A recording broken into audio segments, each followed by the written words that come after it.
اسلام آباد high court کے قائم مقام چیف جسٹس اور ججز کے درمیان کیس ٹرانسفر پر نیا تنازع، جسٹس بابر ستار نے کیس سننے سے معذرت کر لی۔ قائم مقام چیف جسٹس نے کیس جسٹس بابر ستار کے بینچ کو ہی سننے کا ایڈمنسٹریٹو آرڈر جاری کر دیا ہے۔ تفصیل بتا رہے ہیں فیاض محمود۔ اسلام آباد ہائی کورٹ میں کیس ٹرانسفر پر نیا تنازع پیدا ہو گیا۔ جسٹس بابر ستار نے کیس سننے سے معذرت کی تو قائم مقام چیف جسٹس سرفراز ڈوگر نے ایڈمنسٹریٹو آرڈر کے ساتھ کیس دوبارہ اسی بینچ کو بھجوا دیا۔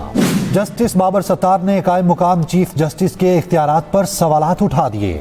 جسٹس بابر ستار نے سروس کیس نئے بینچ میں سماعت کے لیے مقرر کرنے کے لیے فائل دوبارہ ڈپٹی رجسٹرار کو بھجوانے کا 3 صفحات پر مشتمل تحریری حکم نامہ جاری کر دیا، جس میں کہا گیا 14 مارچ کو اس عدالت نے کیس کسی دوسرے بینچ کے سامنے مقرر کرنے کے لیے واپس بھیجا۔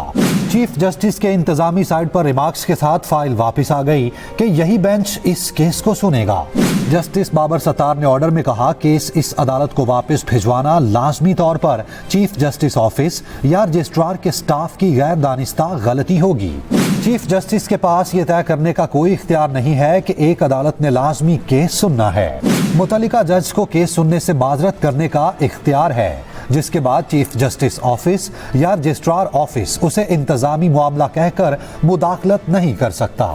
عدالت کا کہنا ہے ہائی کورٹ رولز کے مطابق ہنگامی اور عمومی مقدمات سماعت کے لیے مقرر کرنے کا اختیار ڈپٹی رجسٹرار کے پاس ہے۔ چیف جسٹس کی ذمہ داری ڈپٹی رجسٹرار کے تیار کیے گئے بینچز کے روسٹر کی منظوری دینا ہے۔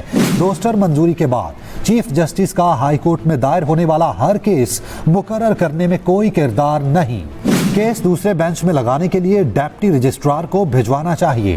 فیاض محمود، ایکسپریس نیوز، اسلام آباد۔